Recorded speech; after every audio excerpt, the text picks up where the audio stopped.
Every single fall, millions of plant parents make the exact same mistake. They wait just a few days too long to bring their potted plants inside, and by the time they notice something's wrong, the damage is already done. Cold stress in tropical plants doesn't always look dramatic. It's slow, it's silent, and by the time the leaves start turning into mush or dropping off entirely, the internal damage is permanent. So today, we are going to fix that forever.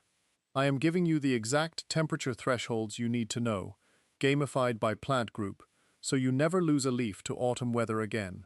Stay tuned until the end, because we're also going to run through a mandatory 5-step checklist before you cross the threshold, because skipping it is exactly how you accidentally invite an entire colony of bugs into your living room. Welcome back. If you're new here, this channel is all about helping you keep your plants alive, and actually thriving, and whether you've got a single succulent on your desk or an absolute rainforest on your patio, this video is for you. Now, the number one question flooding my inbox every autumn is, when exactly should I bring my plants inside? And the honest answer is, it depends entirely on the plant's internal thermostat. Tropical beauties cannot handle the same weather as Mediterranean survivors. Let's break down exactly why the cold destroys tropical cells, and then we'll map out your target numbers. Before we count down the degrees, you need to understand what happens inside a plant when it gets chilly. Most of our common houseplants originated near the warm, humid equator. They never evolved an internal defense system for frost. When temperatures drop, 3 silent killers take over. 1. Root shutdown. The roots lose their ability to absorb water efficiently. The plant literally begins to dehydrate from the bottom up, even if the soil is soaking wet. 2. Photosynthesis stall. Cold air causes the plant's food production line to grind to a halt. It stops creating energy and starts running on empty. 3. Cellular rupture. Prolonged cold causes the water inside the leaf cells to expand, bursting the cell walls.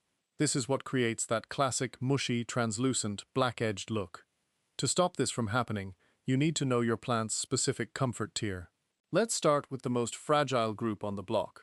This first group consists of your absolute zero-tolerance plants. If the nighttime forecast consistently dips to 60 degrees Fahrenheit or 15 degrees Celsius, these plants need to be inside immediately. They might survive a single brief dip below this line, but the stress is cumulative. Every single exposure chips away at their health. Let's look at the primary offenders you need to rescue first. Basil. The ultimate diva. Give it one night at 58 degrees, and it turns into black slime. The sufferers, pothos and peace lilies. Pothos is tough indoors, but it hates cold air currents. Peace lilies will throw an immediate, dramatic drooping tantrum the moment they feel a chill. The leaf droppers, peperomia, dieffenbachia, and calathea. Peperomia leaves look thick and tough, but they rot instantly from cold shock. Dieffenbachia and calathea will show their anger by turning their lower leaves bright yellow within 48 hours. The dormancy triggers, alocasia, anthurium, and aglaonema. If you leave an alocasia out in 60-degree weather, the plant thinks winter has arrived and will rapidly shut down, causing all its massive leaves to die back to the bulb. Anthuriums will completely stop blooming, and aglaonemas will lose their vibrant variegation. If you own any of these 10 plants, 60 degrees Fahrenheit is your absolute hard deadline. Get them inside. Our next group is slightly more resilient. These plants can happily hang out on your patio all the way down to 55 degrees Fahrenheit or 13 degrees Celsius. They actually enjoy the crisp autumn breeze until it crosses that line. Palms and Schefflera. These love the fresh air, but overnight lows below 55 degrees Fahrenheit will start frosting their tips. Ficus, the runner. Here is a major pro tip. Ficus varieties, like your fiddle leaf fig or rubber plant, hate environmental changes. If you leave them out until it gets too cold, and then suddenly blast them with indoor heating, they will drop every single leaf they own in protest. Move them in early and gradually. Ferns, spider plants, and snake plants. Ferns prefer cool air, but pull them in before 55 degrees Fahrenheit to preserve their delicate fronds. Spider plants and snake plants are incredibly tough, but leaving them out in prolonged cold is just asking for long-term root decline. Now, we have to talk about a hidden trap that destroys thousands of plants every single winter, regardless of the temperature. It is the moisture multiplier. If you live in an area that experiences heavy autumn or winter rainfall, like the Pacific Northwest, the UK, or coastal regions, you face a different danger. Cold soil holds water significantly longer than warm soil. When you combine cool temperatures with waterlogged dirt, you create the absolute perfect breeding ground for root rot. This is an absolute death sentence for succulents, cacti, orchids, clivia, and tuberous begonias. Their fleshy stems and roots store massive amounts of water already. If their soil stays cold and soggy for more than a few days, they will literally rot from the inside out.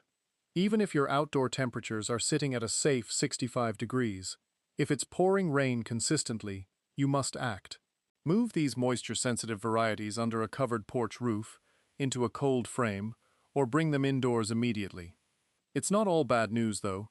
There are a couple of outdoor champions that actually celebrate when the thermostat drops. First up is potted English ivy. This plant is completely frost-tolerant.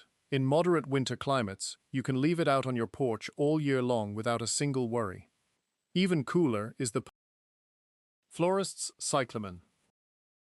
Most people keep these inside a warm house and wonder why they wither away. Cyclamens absolutely thrive in temperatures between 45 and 65 degrees Fahrenheit. Autumn is their prime time. Giving them that crisp, cool afternoon sun is exactly what triggers them to burst into those gorgeous, upside-down, vibrant blooms. Let these cold lovers stay outside and enjoy the season. All right, you've checked your local weather forecast, you know your plant tiers, and you're ready to start moving your jungle inside. Stop right there. Do not cross your front door until you complete this 5-step checklist, or you will bring a pest infestation into your home. The pest sweep. Inspect under every single leaf and along the stems for aphids or spider mites. Crucial step. Lift the pot and check directly around the drainage hole. Slugs, snails, and beetles love hiding in that dark, damp crevice to sneak indoors. The quarantine spray. If you spot any hitchhikers, blast the plant down with organic insecticidal soap or neem oil outside of your house. Let it dry completely out on the porch before bringing it across the threshold.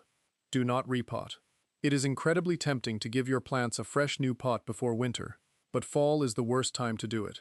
Moving indoors already causes light and humidity shock. Adding root stress on top of that can kill a plant. Most houseplants actually prefer being snug and root-bound as the days grow shorter. Wait until spring.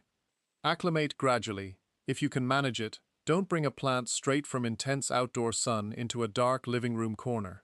Spend a week moving it to a shadier porch spot first, to let its leaves adjust to lower light conditions. Cut back water. Indoor spaces have less airflow and lower light, meaning your soil will dry out at half the speed it did during summer. Overwatering is the #1 cause of winter plant death. Let that soil dry out significantly more between waterings. Keep your specific geography in mind as you plan your move. If you are located in the deep south or a warm coastal climate where winter nights rarely see the 50s, you can safely leave the vast majority of your patio garden outside all year long. Just keep an eye out for an accidental cold snap to protect your basil and calatheas. If you are in the northern hemisphere, your countdown clock is ticking right now. Do not wait for the Weather Channel to issue an official frost warning. By then, your tropicals have already suffered silent cellular damage. Start moving them according to the 60-degree and 55-degree thresholds. And if you're watching this from the southern hemisphere, your seasons are flipped. Save this video and set a reminder on your phone for 6 months from now. Let's do a final, lightning-fast recap. Below 60 degrees Fahrenheit, or 15 degrees Celsius, bring in your drama queens, basil, pothos, peace lilies, alocasias. Below 55 degrees Fahrenheit, or 13 degrees Celsius, bring in your hardy standards, palms, ficus, ferns, snake plants. Wet and cold. Shelter your succulents and orchids from heavy rain. And always, run your pest check and halt all repotting until spring. Think of this transition as helping your green companions settle in for a well-deserved, cozy winter hibernation. Put them near a bright window, back off on the watering can, and they will reward you with explosive growth when spring returns. Comment below and tell me, what specific plant are you most nervous about moving indoors this season? Let's troubleshoot your setup together in the comments section. Give this video a big thumbs up if it saved your plants from a chill, hit that subscribe button so you never miss a seasonal care guide, and keep those tropicals warm. I'll see you in the next video.